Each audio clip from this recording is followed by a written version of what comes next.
Top reasons your career wants you to move to Ohio. So many amazing growth opportunities, high-paying jobs in technology, advanced manufacturing, engineering, life sciences, and more. You'll soar to new heights, just like the Wright brothers, John Glenn, even Neil Armstrong. Their careers all took off in Ohio, and yours can too. A job that can take you further, and a place you can't wait to come home to. Have it all in the heart of it all. Launch your search at callohiohome.com. This is Scott Becker with the Becker Private Equity and Business Podcast. We try and make sure every day that we bring in great business and private equity guests. We've got one of those today in Rick Kess from RSM. We also try and make sure that you're learning something, you're entertained, that we're learning something, we're entertained. All of those things are sort of the core goals of the podcast. Rick, let me ask you, what trends are you watching currently in private equity? Give us an overview of what's going on. Are things starting to hop there? What are you seeing? Yeah, I think a lot of our clients are definitely getting ready for the turn of the calendar. I think just given we've got 23 shopping days till Christmas.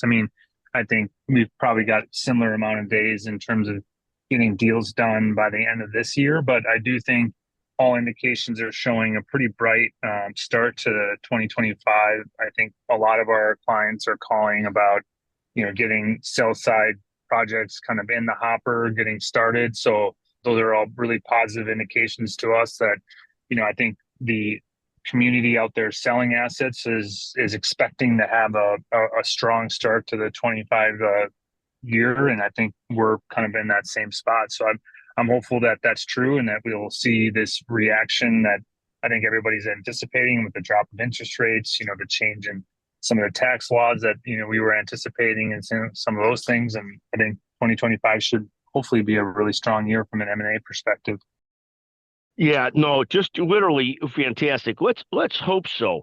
What are you seeing front and center now? Are you seeing things get busier now? Are we starting to see deals close or not deals close yet, but things starting to get busy? What's your sense of what you're seeing? Yeah, definitely, I'd say the number of calls we've got to start sell side projects has definitely increased. And that's at least a different data point that I use to suggest that, people are anticipating making some transactions in the early part of next year. And I think that's what we would have expected, right? I think, interest rates had started to come to the direction, down that we had anticipated. I think with some of the uncertainty around the election gone, obviously, and now, starting 2025, kind of in a new era, hopefully, of transaction activity, I think we'll start to see some of that, volume increase. And, I think there are some still things that have some levels of uncertainty, like some of the decisions that will be made by, the new president in terms of who will lead different departments and how that might impact certain industries. Like I obviously follow healthcare the closest, and that one I think will yet to be seen. And how the selection of an HHS leader and a CMS leader and all those things will really impact how healthcare reacts to some of those things. Some of it will be good, some of it may be less than ideal, but I think there'll be reactions to those decisions and how those kind of come together and what the policy direction will be from those people. Thank you. And I did see a couple of the picks, and I am not an anti-Trumper, so I'm not in that category. And I do love a couple of the picks he's made, but I do sort of gawk, I don't know if that's the right word, at the pick of Dr. Oz to lead one of the agencies. I take it you don't have an opinion on that, or you're at a mega firm and RSM, one of the best, brightest lights in the business, and probably not supposed to offer a political opinion on it. But if you're allowed to, any thoughts on Dr. Oz leading, I think it's CMS, which just seems insane. Right. Yeah. I think Trump did announce that selection. And, I think, it'll be interesting to see what types of policy decisions, he would make. I think in Trump's previous administration, the leader of HHS and the leader of CMS were very pro Medicare Advantage. And even within Biden's administration, they had fairly strong positioning behind Medicare Advantage. And, so we'll continue to see what happens there, because that's a piece of the fuel to the fire of private equity, because I think private equity looks at Medicare Advantage as a growing market, a market that has, a lot of attributable pieces that, people that they can obtain in terms of business and market share. And then I think the other thing that private equity likes about Medicare Advantage is that, so many Medicare Advantage plans embrace this whole value-based care and risk-taking concept. And I think that will be very interesting to me to see if, Dr. Oz and others within the new administration would push that narrative forward. And I think if it does, then I think private equity would probably have an outside impact in terms of, reaction to that, because of their already high levels of interest into Medicare Advantage and value-based care.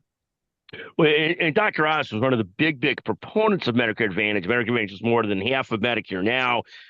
It has been a extra base hit for the payers, although reimbursement's moving in the wrong direction for the payers for it, and that's having some impact on their stock prices or earnings. But there's been tremendous growth in it, but it also has cost the United States a fortune. And as you said, the prior Trump administration came in very pro-Medicare Advantage. The Biden administration came in negative about Medicare Advantage, and then had a big talking to by the insurance companies, and quickly was able to move its position to being pro-Medicare Advantage. And that's where it's now. And you're right, it creates lots of opportunities for business, but does seem to have cost a lot of money for the American public and for the Medicare trust fund. But it is what it is. But Dr. Oz seems to be on that page. What a fascinating pick, though, but great fun to watch either way. I mean, I know he ran for governor not that long ago and lost, or senator, but fascinating to watch Dr. Mehmet Oz, who's just a swashbuckling type of a doctor. I mean, fascinating. Rick, anything else that you folks have your eyes on closely currently at RSM, or that you're watching closely? I think, obviously our economists track data when it comes to interest rates, jobs, inflation. And I think all those things are, I think building up to a position that ideally 2025 could be a really strong year. I know you had a note this morning, and, obviously it doesn't take a genius to realize that, the stock market has responded favorably this year and has had a really strong year. And private equities transaction volume has been down, but I do think a lot of the barriers to that activity have started to lift and to shift a little bit towards the direction that would be more favorable for private equity. So I am hopeful that, because of the amount of work that RSM does get when it comes to transaction volume, that we see more transaction volume, not just selfishly, but also because I think it's time to start to turn some of these assets and to see some of the assets move into kind of the next stage of their maturity cycle. And I do think it's going to be a fun year, and hopefully we all get to see 2025 be a really strong year for private equity. We certainly expect it, Rick, and just fascinating to watch. I want to thank you, as always, for joining us on the Becker Private Equity and Business Podcast. Again, Rick Kessam, RSM, one of the brightest lights in the business. Just a pleasure to visit with you. Rick, thank you so much. And for anybody, those that are out there that are huge Dr. Mehmet Oz fans, I apologize, as always, for my own thoughts and opinions. They're my own and not the thoughts of McGuire Woods or Becker's Healthcare or anybody else. They're just my own. Thank you so much for listening. Top reasons your career wants you to move to Ohio. So many amazing growth opportunities, high-paying jobs in technology, advanced manufacturing, engineering, life sciences, and more. You'll soar to new heights, just like the Wright brothers, John Glenn, even Neil Armstrong. Their careers all took off in Ohio, and yours can too. A job that can take you further, and a place you can't wait to come home to. Have it all in the heart of it all. Launch your search at callohiohome.com.